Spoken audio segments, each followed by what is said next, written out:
Hello' ফ্ৰেণ্ডসকল, মোৰ থালিত আছে আজি ঔটেঙা দালি, মচুৰ দাইল পিটিকা আৰু এইফালে ঢেকীয়া কণী ভাজি।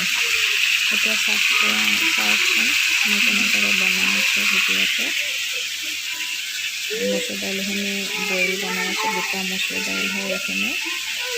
আপোনালোকে খাই পাইছে নে ক'বচোন, যদি খাইছে খাই চাব। আৰু এইফালে ঢেকীয়া, আলু আৰু কণীটো ভাজি দিম। অকণমান ঢেকীয়াখিনি হ'ব দিছোঁ। ভিডিঅ'টো চাই থাকিব, স্কিপ নকৰিব। তাৰপিছত কণীখিনি ইয়াতে দি দিওঁ। আৰু এইফালে মচুৰ দাইলখিনি বইল বনাই আছোঁ, টাইম লাগে ফুটাওঁতে।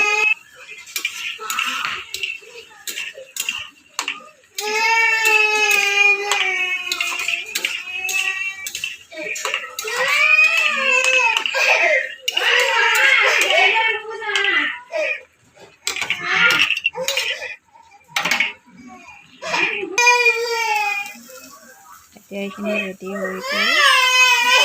মচুৰ দাইলখিনি পিটিকি দিম, ঢেকীয়াখিনি ৰেডি হৈ গ'ল।